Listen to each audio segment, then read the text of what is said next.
Good evening বন্ধুরা, welcome to my channel. আমি শর্মিষ্ঠা। বন্ধুরা, আজ আমি ব্লগটা বিকেল ঠিক 4:30 থেকে শুরু করছি। মেয়ের 5টায় পড়া আছে, তাই দুপুরে একটুখানি শুতে পেরেছিলাম। তারপর হাজব্যান্ড মেয়ের সাথে বেরোবে, একই সাথে ওরা বেরোবে, তো হাজব্যান্ডকে চা করে দিচ্ছি। চা নিয়ে যাবে, জল ফল ভরা আছে, তো ওই জন্য আর বেশিক্ষণ না শুতে পারিনি, তাড়াতাড়ি উঠে গেছি। আজ না দুপুরবেলাতেই একটু বেলের শরবত করে ফ্রিজে রেখে দিয়েছিলাম, যে বিকালবেলা ঘুম থেকে করে ঠান্ডা ঠান্ডা আমি আর আমার হাজব্যান্ড দুজনে মিলে খাবো।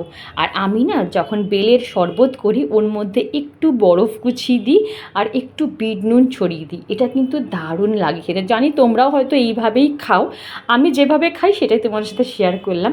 আর আমি চিনি নামকে বাঁচতে দিই, একদমই চিনি দিই না, কারণ আমি মনে করি চিনি যে খাবারে দেওয়া হয় না সেই খাবারের গুণাগুণটাই কিন্তু নষ্ট হয়ে যায়। কারণ বেলের কিন্তু অনেক গুণাগুণ, তো চিনি পড়লে কিন্তু তার গুণাগুণটা টোটালি নষ্ট হয়ে যায়।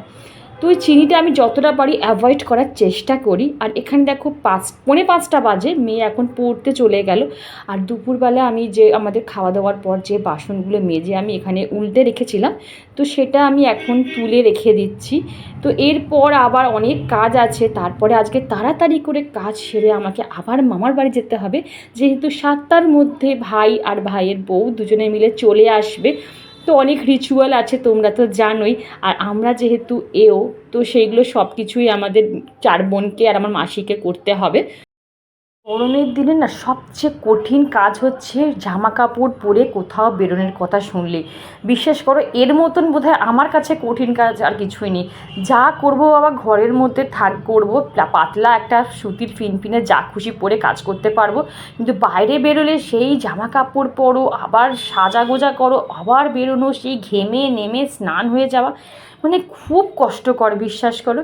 কিন্তু আমার ভাইয়ের বিয়েটা এই গরমে হয়েছে এই কারণে, কারণ ও যেহেতু ইউকেতে থাকে আর ওদের না এই টাইমটাই ওদের ছুটি থাকে, হলিডে থাকে, তো এই টাইমটার মধ্যেই ওদের বিয়ে করতে হয়। তাও তো ও বোধহয় দিরাগমনও করতে যেতে পারবে না, তার আগেই ওর ফ্লাইট রয়েছে, ও হয়তো 2 দিনের মধ্যেই আবার চলে যাবে, বৌভাতটা কাটিয়ে আবার ও চলে যাবে। আর যাই হোক, এখানে দেখো আমি একটু ইভিনিংয়ে, যে তোমরা জানো প্রত্যেকেই তোমরা জানো যে আমি একটু ইভিনিংয়ে ঘরটাকে আরেকটু রিঅর্গানাইজ করে রাখার চেষ্টা করি। মানে আমার ডাইনিং থেকে বেডরুম, স্টাডি রুম সব কিছুই যেগুলো উল্টোপাল্টা থাকে সেগুলোকে আবার একটু সেট আপ করে নিই।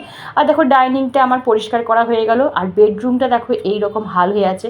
কারণ আমরা বেডরুমে একটুখানি শুয়েছিলাম, আর মনে হচ্ছে বিছানার মধ্যে কেউ আগুন জ্বালিয়ে দিয়েছে, এতটা পরিমাণে। আর আমার ঘর যেহেতু 3 তলায়, প্রচণ্ড পরিমাণে গরম। আর ছাদে তো আমার কোনো শেড নেই, সেই ছাদের তাপটা না পুরো ঘরে নামে, আর ফ্যান চললে মনে হয় কি সেই তাপটা ঘরের মধ্যে ঘুরছে।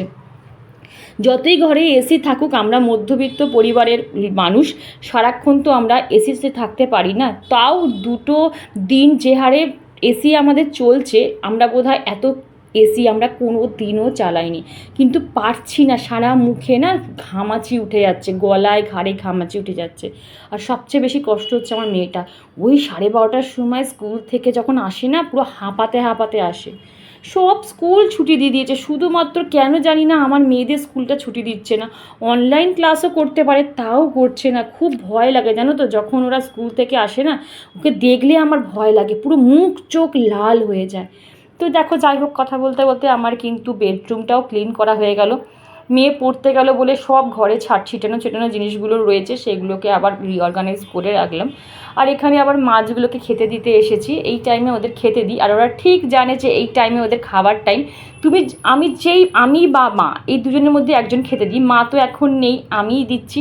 সামনে দাঁড়ালেই না ওরা ঠিক চলে আসে খাবারে, জানে যে এই টাইমে আমাদের খাবার দিতে আসে, ওরাও বোঝে। তো যাই হোক, এইবারে আমি আবার ছাদে চলে এলাম। এখন ঘড়িতে বাজে 5:30। 5:30টার সময় ছাদে এলাম, আর এখন কিন্তু যতক্ষণ না সূর্য ডুবছে গাছে জল দেওয়া যাচ্ছে না, কারণ মাটি না পুরো তেতে আছে, মানে পুরো হিট হয়ে আছে। আর এই মাটিতে যদি তুমি জল দিই, তাহলে কিন্তু সঙ্গে সঙ্গে কী হয়, গাছের শিকড়গুলো পচে যায় আর গাছ মরে যায়।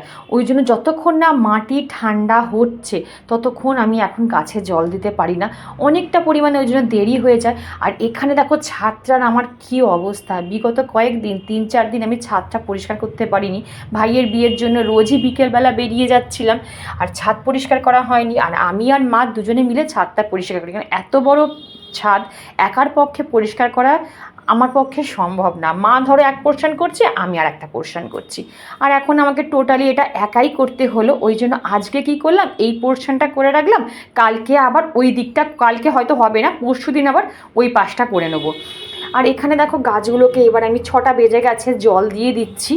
আর এখন যেহেতু আমি পাম্পটা চালিয়ে দিয়েছি না, পাম্প চালিয়ে জল ট্যাঙ্ক ভর্তি করেছি, তো জলটা প্রচণ্ড পরিমাণে ঠান্ডা। আর এদের স্নান করাতে করাতে দেখে মনে হচ্ছে ওদের যে ওরা খুব আরাম পাচ্ছে স্নান করে। আমরাও যেমন গরম থেকে এসে যদি আমরা ঠান্ডা ঠান্ডা জলে স্নান করি যেমন রিলিফ পাই, ওরাও কিন্তু সেমভাবে মনে হয় রিলিফ পাচ্ছে। আর আমারও মনে হচ্ছে এই জলটা যদি আমি এখানে ঢেলে দিতে পারতাম আমার গায়ে, খুব ভালো হতো। পুরো ঘেমে স্নান হয়ে গেছি ছাদ পরিষ্কার করতে করতে। আর দেখো ছাদ পরিষ্কার করে গাছে জল দিতে দিতে পুরো কিন্তু সন্ধে হয়ে গেছে। তো ঘরদোরগুলো পুরো অন্ধকার, কারণ কেউ তো নেই। আমি এসে আবার সব লাইটগুলোকে অন করলাম। এইবারে সন্ধে দেবো, তারপরে যদি আর টুকটাক কাজ থাকলে করে তারপরে কিন্তু আমি 7টার মধ্যে মামার বাড়িতে বেরোবো। আর জিনিয়া বলে একজন সাবস্ক্রাইবার বন্ধু, ও আমার হয়তো নতুন সাবস্ক্রাইবার, ও 2-3 দিন ধরে অনেক কমেন্ট করছো, আমি তোমার প্রত্যেকটা কমেন্ট কিন্তু পড়ছি। কী বলো তো, আমি না কমেন্টের এখন রিপ্লাই দিতে পারছি না। ওই যে বলছি একটু ব্যস্ততার মধ্যে আমার দিনগুলো কাটছে। আমি সময় বুঝে, বিশ্বাস করো, সবার কমেন্টের আনসার দেবো। আমি না কাজের ফাঁক পেলেই আমি সবার কমেন্ট পড়ছি। কিন্তু জিনিয়াকে দেখছি কন্টিনিউয়াসলি তুমি অনেক কমেন্ট করছো, তো তোমাকে একটা একটা করে ঠিক আমি কমেন্টে রিপ্লাই দেবো ডিয়ার, রাগ কিন্তু করো না। আর দেখো আমার এখানে সন্ধে মোটামুটি দেওয়া হয়ে গেল, সব ঘরে সন্ধে দিয়েছি। আর আজকে একটু ধুনো ধরিয়েছি, এসে গা ফা ধুয়ে ভালো করে আবার একটু সন্ধে দিলাম, তারপরে রেডি হব, তারপরে যাব। এই যে রেডি হব এটাই আমার মা। এই যে সবাই হ্যালো বলো, গরমওয়ালা ব্লগ। আর পাপড় খাচ্ছি। ওই দেখো, ওরে বাবা হিট হয়ে গেছে, চ্যানেল হিট হয়ে গেছে, 100 মিলিয়ন সাবস্ক্রাইবার। এই শুরু হয় মা আর আমি তো একটা রিকশা, মা বসলো তো আমি জায়গা পাই না বসার, আমি র্যাপিডো করে চলে এসেছি, তুমি রিকশা করে আসো। ওকে নে তুমি কি খাচ্ছ? আর মা কি, এটা কি কি খাচ্ছ বলো? ও জানে কিন্তু বলবে না। কালকে সবচেয়ে সেরা কম্বিনেশনটা আমার ছেলে খেয়েছে, ফিশ ব্যাটার ফ্রাই, পাঁপড়, শসা আর মেখে খেয়েছে। এই গাছটা পুরো টগর গাছে পুরো সাদা হয়ে গেছে। তুমি কি গাছ দেখো?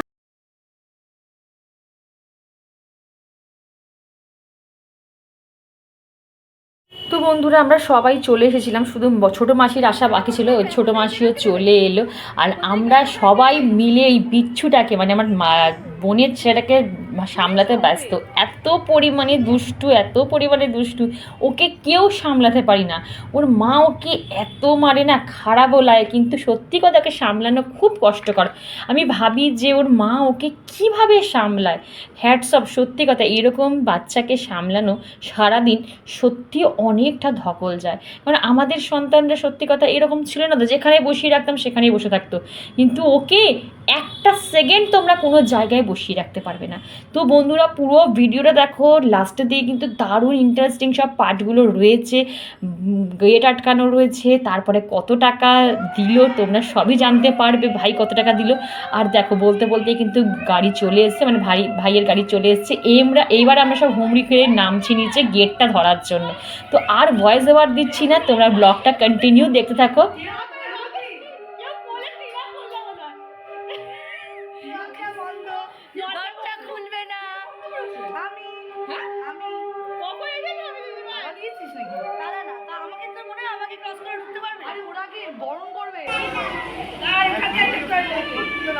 তো বন্ধুরা একটা ভুল হয়ে গেছিলো, মানে প্রথমে আমরা গেটটা আটকে দিয়েছিলাম। তো আমারই এক বোন বললো না আগে গেট আটকেও না, আগে ওদের বরণটা করে চলে যেতে দাও, তারপরে আমরা গেটটা আটকাবো।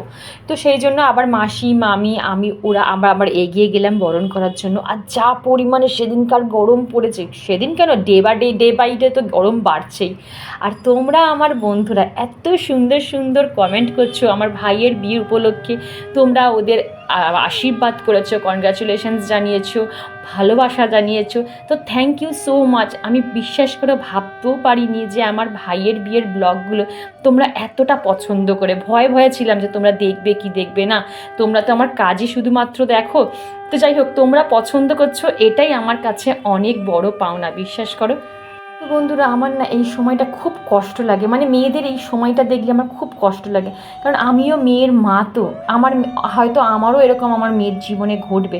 মানে এতটা বছর আমরা যেখানে থেকে বড় হলাম, যাদের সঙ্গ নিয়ে আমরা বড় হলাম, এক নিমিষের মধ্যে তাদের সবাইকে ছেড়ে দিয়ে একটা অন্য পরিবেশে এসে আমাদের মানিয়ে নিতে হবে। সত্যি কথা বলতে গেলে এই জিনিসটা না আমার এখনও না, যখনই ভাবি আমার মেয়ের কথা, আমার বুকটা পুরো খাকা করে আর চোখ দিয়ে জল বেরিয়ে আসে। তো কিছু আর করার নেই, তো চলো এনজয় করি। তোমাদের বলে রাখি, আমরা ভাইয়ের কাছ থেকে 15,000 টাকা চেয়েছিলাম, মানে 4 জন আমরা বোন রয়েছি, 15,000 টাকা ওকে ডিমান্ড করেছিলাম।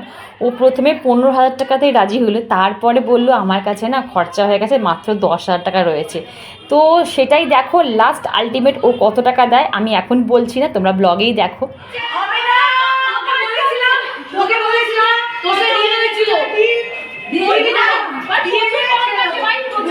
আমার বলের উপরে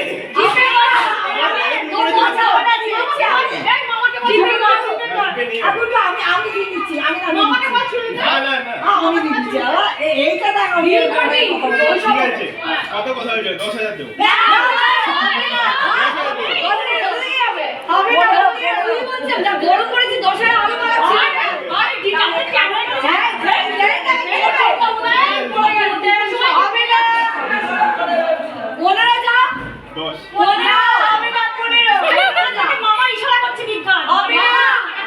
মামা ওখান থেকে সরো তুমি, নয়তো বাকি টাকা কি তোমার হাত থেকে নেব। 15 কর।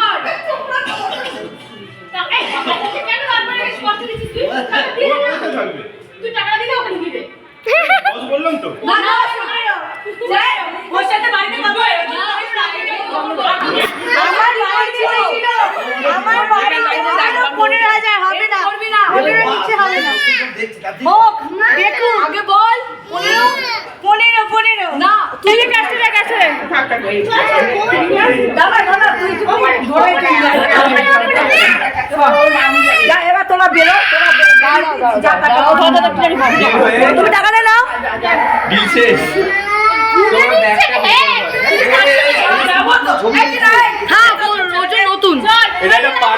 ঠিক আছে, কত? 10 বাকি 2,000 টাকা মামা দেবে। তুমি আগে দাঁড়াও, আমার ইয়েটাকে অল্প তুলে বাপাটা আগে দাও।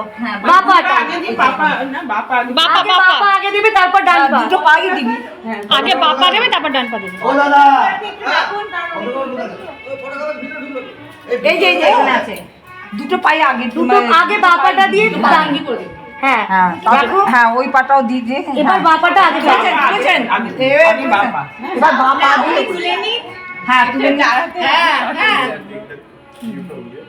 এখানে লাইটটা বড় কম, লাইটটা কম আছে বলে একটু লাইটটা লাগালে ভালো হতো। এবার বাপাটা আগে দেবে। হয়ে গেছে।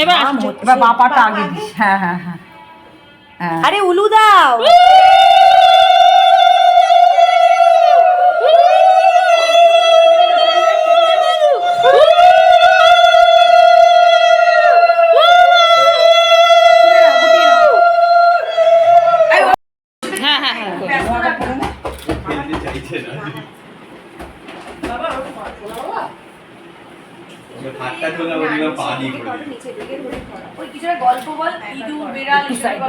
আচ্ছা এটা তুই নিজে